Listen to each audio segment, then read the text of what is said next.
Five of Jeffrey Epstein's accusers say they are outraged that Prince Andrew is allegedly providing zero cooperation in Epstein's sex trafficking case here in the U.S. Andrew, who was Epstein's longtime friend, said in November interview he is willing to help investigators provided his lawyers agree. Virginia Giuffre claims that Epstein pressured her to have sex with Andrew when she was just 17. Andrew, as you know, denies that. This latest twist in the case comes just weeks after Prince Harry and his wife Meghan made their stunning decision to give up their royal duties and most prestigious titles in their search for privacy. While Roya Nikkhah is in her 10th year covering the royals, she's a royal correspondent for the Sunday Times in London.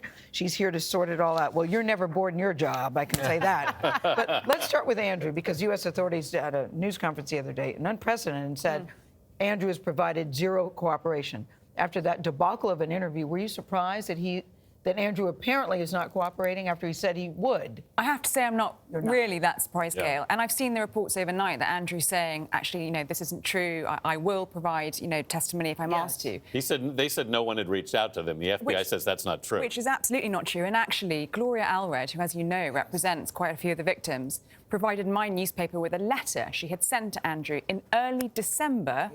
We ran the story asking for him to provide sworn testimony to the FBI. So that's just not correct. He has been approached. Is he still held in high regard with the Queen and the other members of the family? He's certainly held in very high regard by the Queen. You know, she sticks by him. We saw her out riding with him after this break. We saw her at church with him last week. I would say amongst the rest of the family, whilst he's still very much part of the family, I think there is a growing frustration that this story continues to bubble. And seemingly, Prince Andrew's lack of cooperation keeps providing it fuel.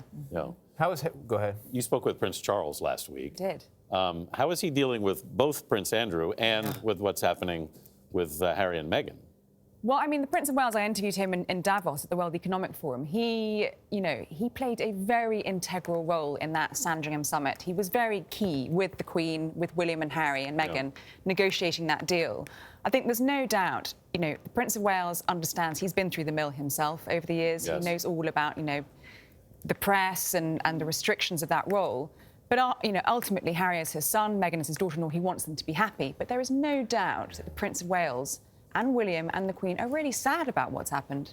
So in a regular family, you're in the family and that's it. Family is family. But in the royal family, you can step away from a senior role, and now there's talk of Prince Charles wanting to streamline the family. Does that mean there are going to be layoffs? Well, the Prince of Wales had this vision, which he debuted at the Diamond Jubilee in 2012 of a streamlined monarchy. He's very keenly aware that in order to stay relevant, the modern monarchy has to seem to be, you know, working, you know, for a purpose. But for him, that streamlined monarchy always was going to include Harry and whoever he chose to be his wife. So he'll be readjusting that. Quickly, there were reports not long ago that the Queen would step down and Prince Charles would become king. But that's not going to happen? That is not going to happen. The Queen took a vow for the rest of her life. She's not going to abdicate. All right. Roya Nikkhah, thank you very much.